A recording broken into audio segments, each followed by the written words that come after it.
My name is Chip Dale. I'm currently a business teacher and football coach at Eastern High School in Greentown, Indiana. My ultimate goals are to be a high school head football coach, as well as a high school strength trainer. This is going to be a typical off-season workout. We're going to work on, this is our Monday workout, where we're going to work on bench and squats, as well as chin-ups and lunges as our core work. Then we'll move into some other auxiliary type exercises and finish with some plyo work as our main resistance work. The off-season is built around 3 days of lifting, 2 days of plyometric speed work, and football skills heavy days, alternating back and forth. That way we don't burn out any of the athletes, as well as strain their bodies too much. Again, working for power, working for speed. As we progress towards this season, we're going to change the amount of reps as well as sets, get more power, more weight on the bar as we get closer to the season. Once the season actually reaches, we'll do a lot less heavy lifting and more maintenance lifting to maintain the gains we've built in the off season. To begin our workout, we're going to go through a dynamic warm-up progression that begins with some basic athletic movements, just running, arm actions, things like that, and then progress into more football-related skills work, again, with the purpose of warming up the athlete, but still training football skills. To start off, we're going to go through our dynamic warm-up sequence. It begins with some basic just arm warm-up. We use this to help train motor units in the arms, to get a better arm action, to help drive the lower body during runs. So we start off with a nice slow, almost walking pace. The goal here, as you'll see me working with the kids, is to get a smooth arm action rotating at the shoulder. Keep the elbow bent about 90 degrees. Try not to, as you'll see the athlete on the left, he's kind of got a hammer action. He's rotating mostly at the elbow. We'd rather have more like the one on the right, where the arm is more rotating and driving backward, the elbow backwards and forwards. Arm action is done twice. After arm action, we move straight into high knee fast arms. This sequence, what we're looking for is a full extension on the contact leg, as well as driving the knee as high as possible, trying to make contact with a upright chest. We'd like to see a slight forward lean here to help get a good extension and power drive as they're going forward. Again, we're going for speed as well as good form. Our third dynamic warm-up exercise is high knee karaoke. What we're going to do here is we're going to do one each way. So one will be to the athlete's left, one will be to the athlete's right. We're going to face sideways, go in the same direction we just ran, high knee fast run. The keys here, we want to get full extension on the contact leg. And then the trail leg, when it drives to cross over, we really want to drive vertically. That way we get that full extension. So we really want to push the knee up, and then after we're at full extension, get our knee raised fully high to full height. We want to then cross over our hips and drive it down and forward, and then bring the trail leg behind, back and forth, back and forth. Finally, we end our dynamic warm-up sequence with a light plyo workout. We're just going to do some calf jumps here. Basically, we're looking for a slight eccentric work with the legs, trying to load them up a little bit, use the arms and the upper body to help drive upwards, leaving from the toes and landing on the toes to avoid injury.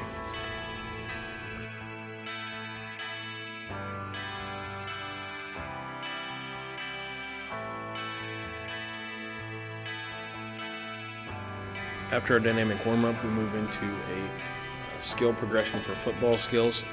These are based on defensive back skills, and these are still considered part of our dynamic warm-up. We're still trying to get the body ready to do a resistance workout. The first part of this sequence is going to be a tackling progression. It's a very simple arm workout, basically. We're teaching the skills of how to make contact correctly using the chest and the front part of the shoulder. The first part of this is going to be just arm wraps. We're going to teach them how to get good squeeze, how to use their shoulders correctly so we avoid injuries in tackling, neck injuries, shoulder injuries, things of that nature. The key here is to load 2 double uppercuts. We're going to throw our elbows backwards at the same time, and then we're going to drive our elbows forward using shoulder rotation, reach high with the hands, and try and grab cloth on the back, squeezing with the elbows and the chest. Basically, we're doing an uppercut kind of a hug to teach them how to avoid separating their shoulder or injuring their neck. The next step in the progression is to move the athletes from their knees to their feet. Our goal here is to maintain proper uppercut and shoulder fit and add in a step. The step is going to be the same foot as the contact shoulder. Our reasoning with this is that we're going to develop proper fit as well as proper power. So in this case, what you're going to see is the athletes are going to load their arms up. We want to get correct forward roll. We don't want to false step and step backwards to load our body up. We want to just go straight into contact. So what we're trying to do is push our weight up onto our toes so that then we're forcing our body to step forward. With this, as the athlete steps, they're going to load their arms as they did before on the ground, throw their uppercuts, grab cloth, and make a correct shoulder fit.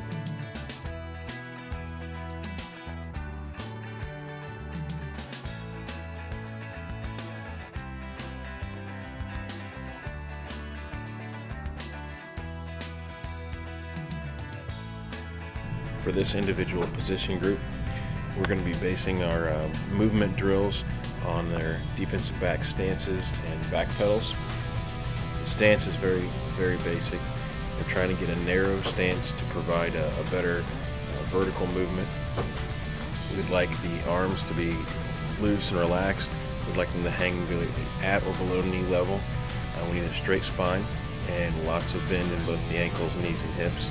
The beginning back pedal we're going to use is the most basic of all back pedals. It's just a straight back pedal. The athletes here are going to assume their proper stance and try to maintain that position as they basically run backwards. What we're looking for here is long strides with good opposite arm action. We want to try and drive the pedal backwards. We don't want a lot of steps here. A lot of steps is slower. We'd like to cover more ground and be more athletic. After straight back pedal, we're going to move into a more complicated movement. This is a very useful move for most defensive backs. This is what we refer to as the sideways back pedal. The sideways back pedal allows you to open your hips and see into the location of the ball. We use this a lot in zone defenses. What they're going to do is they're going to create a slight stagger in their stance from the original position. So somewhere from toe to arch to just past toe to heel, whichever is comfortable for the athlete. They'll widen their stance just slightly to give a little bit better base, and they're going to turn their hips and shoulders in towards the ball. So in this case, you're going to see us do it in both directions. Now the proper move we're looking for is that the front leg, the lead leg, is when it drives backward, is going to actually cross over. So they're going to run almost in a crossover action. The reason for this is it opens their hips so that now when they go to turn to run with an athlete running vertically on them, they have a quick, easy change of direction. They don't have to worry about turning their hips over the top of themselves. It makes a nice, easy drive. With this, you're going to see a few mess-ups here with the athletes. They're still learning this move. I'm a new defensive coach here, and I'm starting to teach some new techniques. So you'll see here, we have some problems. They want to cross over the front. They want to try and almost make it like a karaoke move. That's not what we're looking for. We're looking for a straight crossover behind the legs, and then eventually we'll work into a straight flip. The last phase in our back pedal progressions are to work on forward breaks. The key here being a offensive player has stopped and changed direction, come either forward or sideways, either one. What we're going to try and do is undercut their route. The first thing here is we're going to start off and do what's known as a short W drill. It's going to be a 3 to 5 yard back pedal at most. Again, looking for the same keys as before: good forward lean, solid back pedal motion with opposite arm action. And then we're going to use one of two schools of thought. The one that I teach is an accelerated step. There's also known as what's a lockout step, where you're going to place your foot down to the ground and lock your hips and then come forward. Being in Indiana as well as at the high school level, you don't know what kind of condition the field's going to be in, so the accelerated step tends to work a little bit better. What we're going to do here is we're going to backpedal as normal, and then you'll see the athletes accelerate their feet. They're going to try and put as many steps in the ground as possible and then break forward at a 45-degree angle. We're going to move from our warm-up sequence, which we're doing our warm-up drills as well as football skills, and go straight into our resistance training after this. So we'll leave the area we're in and go to the weight room. Our goal here is to develop power in large muscle groups, so we're going to do a lot of powerlifting. And then we're also going to isolate some smaller groups and do more almost like bodybuilding type exercises. To start off, we're going to go with bench, which is going to be 4 sets of 5 reps, trying to develop some nice power. First thing we're going to do is try to engage the entire body. You're going to see this athlete has a slight hip raise, which we'd like to get rid of, but for the most part he does a nice job engaging his core, his hips, his legs, his back, and both his chest and arms while moving the bar. We're really, again, trying to work on upper body strength. To start off, we're going to go with a grip that's just slightly wider than shoulder width or at shoulder width, depending on what's comfortable for the athlete. The spotter is going to help him raise the bar if he needs it. We're going to use the eccentric phase when he's lowering the bar to help put tension into the triceps and chest during the stretch. And then on the concentric phase, what we're looking for is he squeezes to push the bar forward. Is an explosive movement. Try and really throw the bar without bouncing it off your chest. Make sure that everything is safe. And then finish with full locked out arms and then repeat the exercise.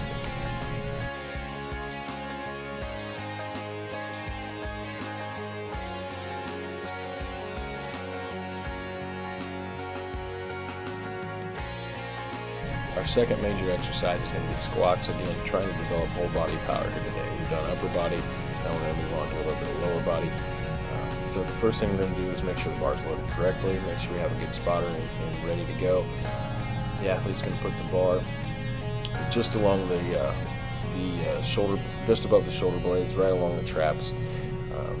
Raise the bar off the rack, and then again, concentrate on both eccentric and concentric motion. So as he's lowering, use that tension to load up his glutes, his quads, his hips, everything as he bends down. We want to try and get the hips below the knees to make sure and engage all aspects of the quad and glute, and then explode as it comes up. The key here for the spotter, make sure that the weight doesn't just drop. We don't hurt the athlete in any way, as well as once they're finished, make sure the bar is properly racked so the athlete can leave. Other key points here, make sure the back is straight, which the athlete does a pretty good job squatting here. Good back, straight back, big shoulders to hold the bar. And again, the key being the hip height compared to knee height. The third action we're going to do is chin up action, which is going to be a pull up with a supinated grip, palms facing towards the face. At shoulder or slightly narrower in the shoulder. Again, we're going with what's comfortable for the athlete. The key here, make sure you reach full elbow extension at the bottom so your arms are nice and straight, and then squeezing, concentrating using the back and biceps to pull the body upward. Reach chin above the bar, and then again lowering back down. Use that eccentric phase to load the bicep and backs back up again. We're going to do 3 sets of 10 repetitions on this. Our final major power group we're going to work with here is we're going to do a dumbbell walking lunge. Rather than do just a normal split squat or lunge, we're going to try and do something a little different, something moving, trying to again get more realistic skill action out of it. So the athlete's going to do a lunge while walking using dumbbells. With all these exercises, we're looking for about a 60 to 90 second rest in between sets. These sets for this dumbbell walking lunge are going to be 2 sets of 10 per leg, so they'll do 20 in each set. The key here, get a good lunge, and then as they come out of the lunge, come forward into a full stand-up resting position, and then move directly into the opposite leg, so they'll walk straight down the hallway. Again, 20 steps total, 10 per leg for 2 sets. Now that our athletes have completed their major muscle groups, what we're going to do is move on to a more bodybuilder type workout. We're going to do a superset of 2 auxiliary lifts. This will serve a purpose of helping gain some power in like their bench or whatever muscle groups we're doing for the day. Today being arms, we're going to concentrate mainly on the shoulders and also attack a little bit of biceps and triceps. So the first move in both supersets will be a shoulder move. The first set being a front shoulder raise. We're looking for a nice controlled movement with the dumbbell, a weight that is going to cause some strain around reps 8, 9, and 10. Again, doing 10 reps per set. The key being that the dumbbell is raised directly from the hips with palms facing down, facing the body. We're going to be raised straight up to right at delt height. We don't want to go too high here because we could cause some strain on the rotator cuff, things like that. So what we're trying to do is just a nice controlled movement up to delt height and then slowly lower it back down. Following the front shoulder raise, the athlete goes directly into a tricep cable pull down. What we're looking for here is they're going to bring the cables down to their waist, hold the elbows at 90 degrees. We don't want to go past 90 degrees. And then what they're going to do is press the rope down. Once they've reached full elbow extension, what we're looking for is a pronation of the wrist. So the wrist is going to roll straight down and away from the body to full extension. Again, what this is going to do is give us a little bit of an isometric hold, as well as add a little bit of extension to the triceps, so it's going to strain it a little bit more. Our second superset is going to start off with a shoulder move again.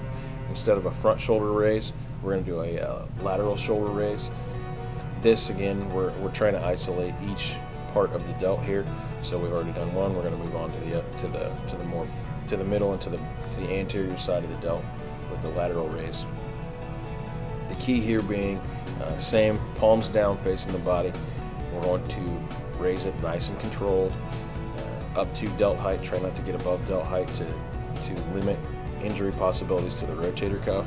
Same action, just a different arm position.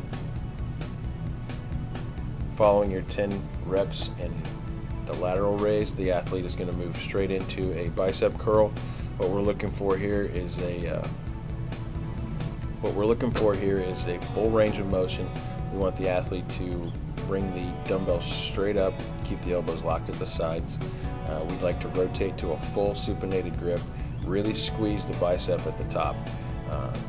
The key here being at 8, 9, and 10 reps, the weight is difficult, but also to really maximize the pump on the biceps as the weight is reaching the top of the arm. After our supersets, we're going to move into an abdominal core type set of exercises. These are going to range anywhere from 10 to 25 reps depending on the difficulty of the move. So things like what we're going to call pulse-ups and toe touches, those are a little more difficult, a little more straining, so we're only going to do about 10 reps. Whereas something like crunches or our mason twists, we can hold for a little bit longer, so we're going to go into more of the 25 rep range. Pulse-ups and toe touches are going to see first. Those are our first two exercises.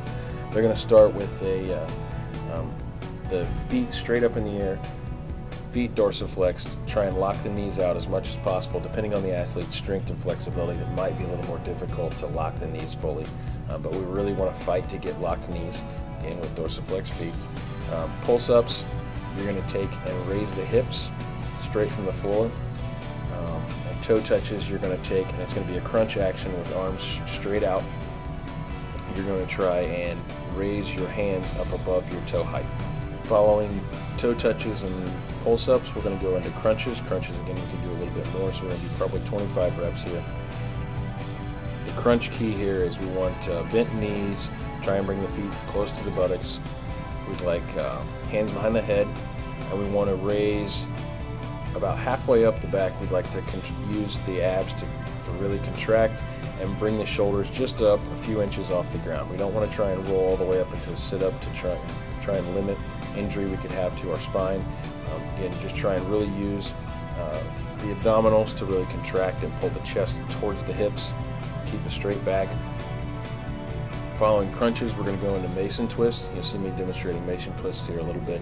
What we're looking for is a really straight spine. We want to really balance ourselves on our buttocks, take our feet off the floor, and we're going to use, this is really attacking more of an oblique area, so we're going to try and twist the shoulders to face our knees and place our hands on opposite sides. 1 rep counts as when the hands hit both sides of the hips. To concentrate on that straight back, the coaching point we try and use is really pinch those shoulder blades, really pinch them together and try and force your chest out. That really helps to keep the spine straight. And then just rotate the shoulders back and forth for 25 reps. Again, 1, 2, that's 1 rep, and then we count back and forth for 25. The last high intensity portion of the exercise of the workout is going to be plyometric exercises. It's going to be a tri-set. We're going to do 2 sets of these. The first move being a jump knee tuck, where we're going to plyometric jump up. We're going to really want to load up the lower half of the body by slightly bending down, use arm action to raise our body up, and then as we come into the air, we want to bring our knees up to at least parallel. So you're going to see the way I coach it is I have as they jump, they're going to lower their hands down to just above waist height, and try and bring their knees to their hands. So they're going to do 10 reps there continuously. So land, again, leaving and landing off the toe and rolling the foot, trying to limit impact on the knees. So you're going to see them jump up, touch their knees to their hands. Then we're going to move into heel ups, which is going to be the same jumping action. Again, try and get some eccentric load as they come down. Use the arms to jump up in the concentric phase. And then instead of bringing their knees up, we're going to try and point the knees straight to the ground and bring the heels up to the buttocks. You'll notice when we get into this that the athlete, he doesn't do a really good job of leaving his heels down. He kind of brings them up. That's something we talked as he was going through. And then the final set in the tricep is a step-up sequence. So you're going to go straight to a box. We're trying to really get full extension of the power leg that's on the box. So as you come up on the box, we want to really extend it to try and get power. This, again, working on power in the running phases. To do that, we're looking for really drive the driving knee that's coming up, drive it up as high as you can, and extend that knee and back leg with your glute. After this, we'll take a 30-second break and then go straight into the second set.